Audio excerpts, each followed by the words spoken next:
Well, we knew the third one was coming, and I read the script. The last few pages were withheld from, I think, most everyone who read the script, so we came into it not knowing the exact ending of the film. And I started working last September on what was to be the prologue. It was released in IMAX in December. It must have been somewhere during Inception. I mean, it's just, this has been an 8-year constant relationship with Chris in a funny way. So what are we doing next, Chris? Sort of thing. And of course, my questions to myself were, how are we going to go and beat what we did last time? We wanted it to be part of the same world as the last two films, but the mood of each film has changed a bit. So the grittiness and the kind of real world feeling of it, but it needed to feel like it's of a piece of the last two films. So it is a continuation in that sense. When I read the script, I was sort of imagining certain things, which I'm not going to go into because I would give the story away. But I said to Chris, hey, wouldn't it be cool if we had this chant, And he sent me over a couple of words in a language. It's an existing language, but nobody seems to have worked out what it is. So, Deshe Deshe Basara means rise up. And, because I couldn't use 100,000 of my closest friends, it first started off with 11 of my closest friends pretty much in this room, double tracking forever and mangling it and making it sound like it was, a found tape or something. Chris is very into every single aspect of the film, and he's the grand orchestrator of where sound effects play and where music plays and where there's silence. So we're working with him, contributing ideas and so on, but he's got the blueprint in his brain.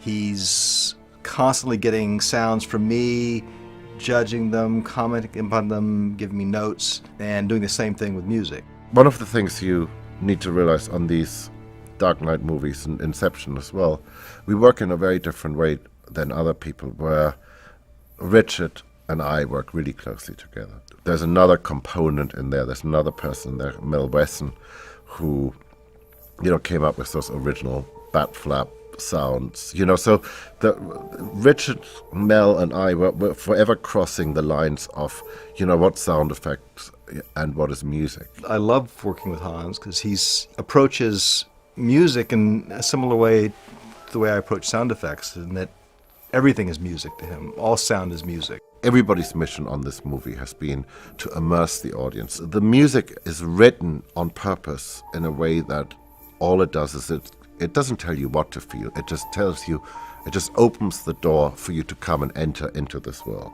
That's all I'm trying to do is come on in, be part of our world.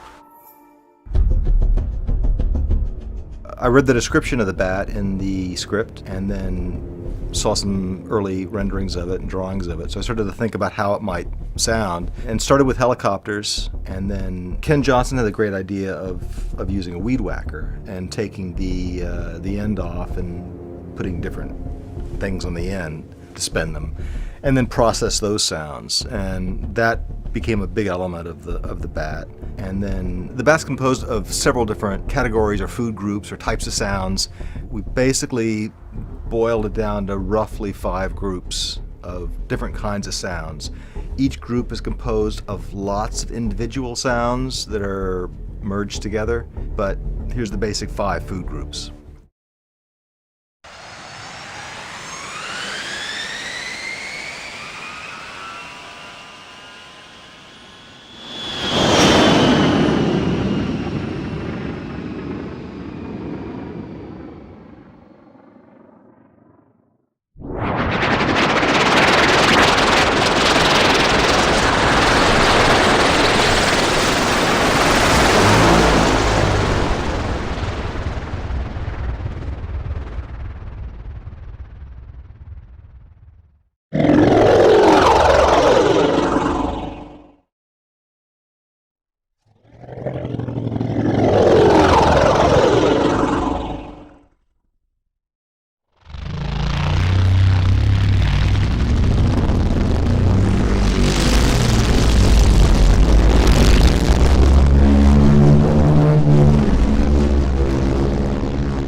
analog is, there's something fabulous about it. So what I did is I dragged out all the best modules I had on my 40-year-old Moog Modular and had a chap in Berlin build basically digital controllers for this thing, and that thing that is sitting over there is what became the sound. You know, there is something when you plug in, you know, all those Moog oscillators. Something really cool happens.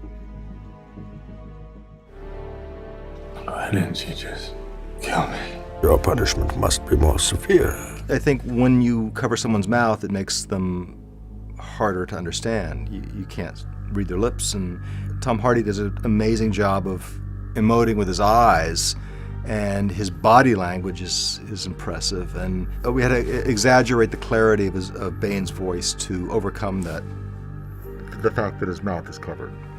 We kept the voice pretty natural. I mean, Tom Hardy does that accent, he does that voice, and it kind of came out of him much like it sounded in the film. We didn't monkey around with it a lot. We tried in the beginning. We experimented with fluid through tubes and breathing and gaseous kind of additions to his voice, but it all made it even more unclear. So we pulled all that stuff out and just worked on the voice, making it as understandable as possible. I started making music with computers in the late 70s. You know, when you had to go and actually write in code and stuff like this. And when you write on paper, you're basically writing an instruction manual for other people to perform.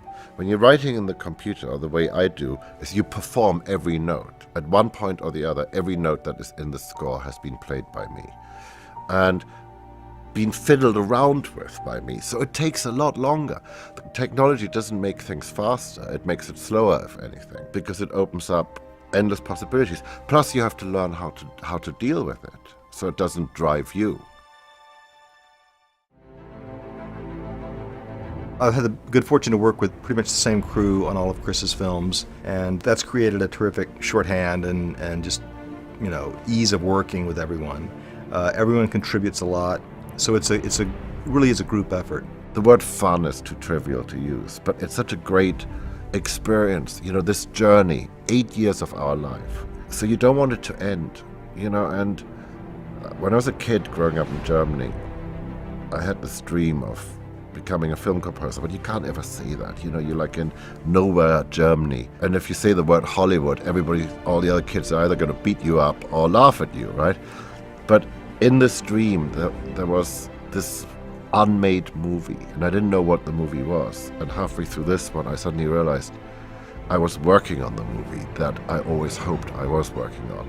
And I was working with the team and with the director and the sound crew that I imagined was the best you could possibly ever have in life. You know, and I actually said to Chris, so now the problem is, what do I have to look forward to?